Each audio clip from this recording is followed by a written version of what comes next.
सभी लोगों को गुड मॉर्निंग।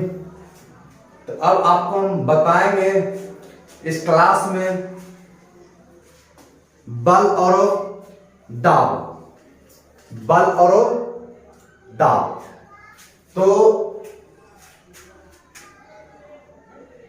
बल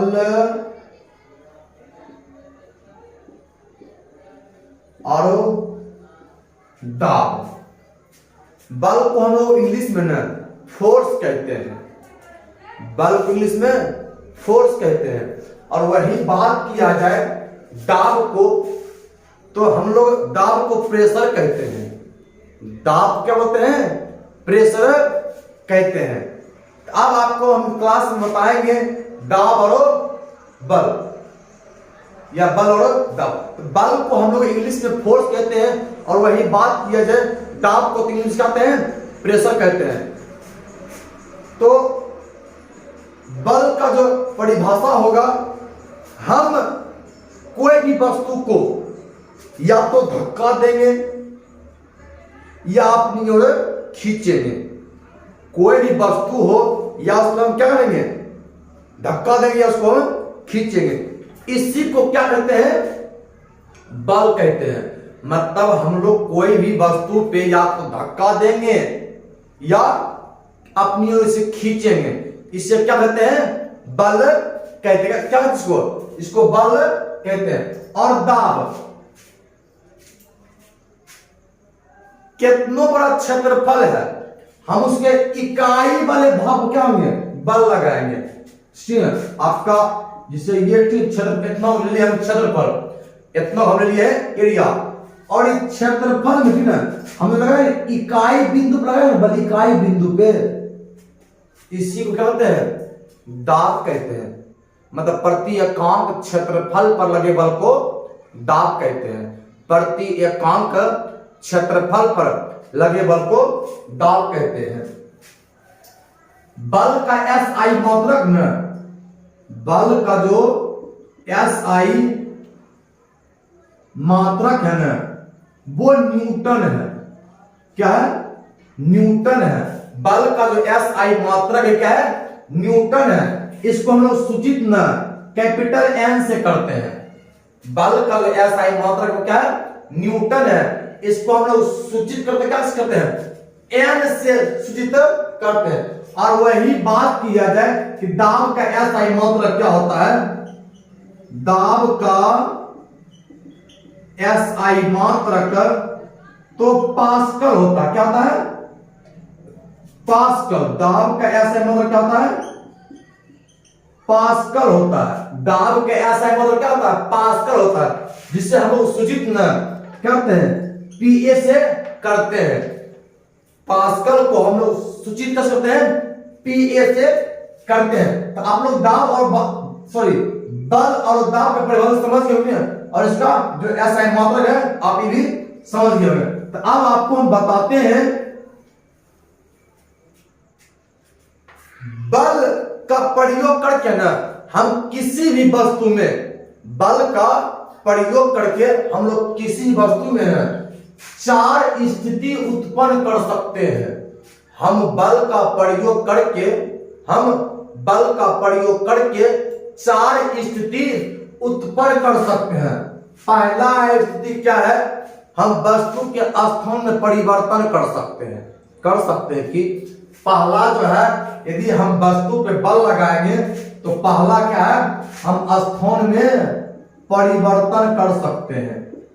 स्थान में परिवर्तन कर सकते हैं कि मैं ठीक कोई वस्तु, यही जो आपका ठीक मार्कर है, ठीक है, यहाँ रखा हुआ, इसको हम उठा के हम ला सकते हैं, तो स्थान परिवर्तन तो कर ही सकते हैं।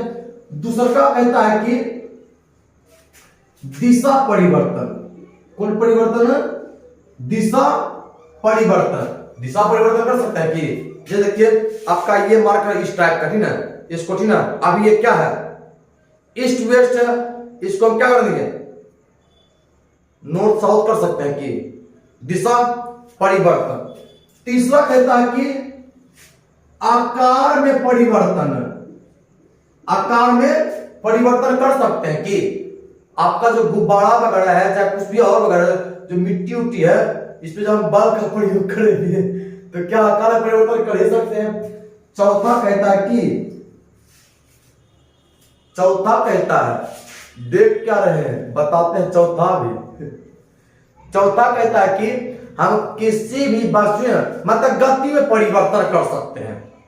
गति में परिवर्तन, जैसे आपका कोई एक फ्रेंड साइकिल से वो जा रहा था, यदि आप उसकी पीछे से जोर से पकड़ लिए हैं तो गति धीमा होगा। वही आपका फ्रेंड साइकिल से जा रहा था और हम क्या पीछे उस बल का प्रयोग कर देंगे, स्पीड बढ़ जाएगा उसका। तो चौथा क्या है, गति में परिवर्तन। गति में परिवर्तन मतलब हम दुनिया के किसी भी वस्तु पे यदि बल का प्रयोग करते हैं ना, यह चार स्थिति उत्पन्न उसमें बिल्कुल होती है। पहला, हम स्थान में परिवर्तन कर सकते हैं।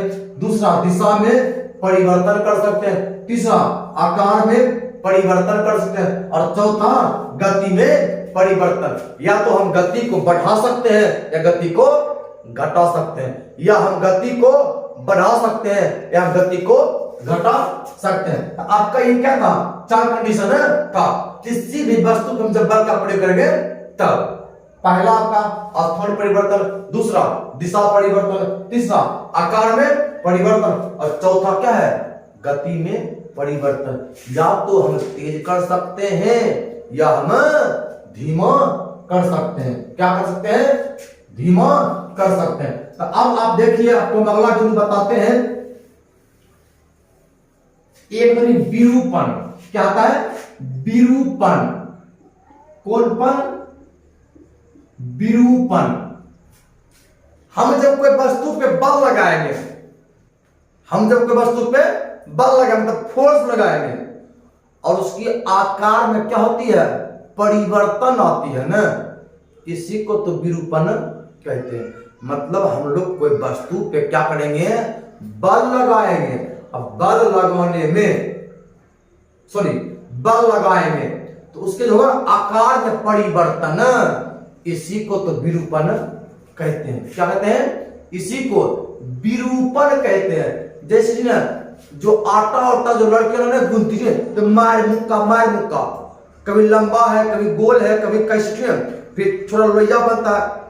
किसके कारण, जो बर्थडे वगैरह होता है, केक कटता है, इसमें क्या होता है, जो गुब्बारा जब दबाते हैं तो गुब्बारा का आकार में परिवर्तन होता है। ये किसका उदाहरण है, विरूपण का उदाहरण है। मतलब जब हम कोई वस्तु में बल लगाएंगे और उसके आकार में क्या देगा, परिवर्तन होगा, तो इसी को क्या कहते हैं, विरूपण कहते हैं। क्या कहते हैं, विरूपण कहते हैं। सीधे आटा गूंदना ना, मुक्का मारते हैं, आकार परिवर्तन होता रहता है, ठीक है। गुब्बारा क्या, बल लगाना, ये रबर को खींचना, किसका उदाहरण है, विरूपण का उदाहरण है। किसका, विरूपण का उदाहरण। अब देखिए, एक टॉर्क, एक क्या होता है, एक टॉर्क होता है जिसका संकेत ना, ठीक है, ये है, मतलब लिखिए टॉर्क, और टॉर्क का संकेत क्या है, ये वाला टॉर्क का संकेत है। कोई वस्तु को ना घुमाने में लगता है बल, कोई वस्तु को जो घुमाने में बल लगता है, इससे क्या कहते हैं, टॉर्क कहते हैं। कहते हैं, टॉर्क कहते हैं। कोई वस्तु को जब घुमाने में ना जब बल का लगता है, इसी कहते हैं, टॉर्क कहते हैं। जिसे ना गोदरेज वाले जब खोलते हैं, नहीं जो घुमाते हैं ना, ये जो हम लोग जो नट वगैरह खोलते हैं, किसका उदाहरण है, टॉर्क का ही। यानी जो नहीं था चक्की ना था, जैसे हम थी ना चलाते हैं, लगा रहे हैं, ये सब किसका उदाहरण है, टॉर्क का उदाहरण है। तो आज के लिए इतना ही। जय हिंद।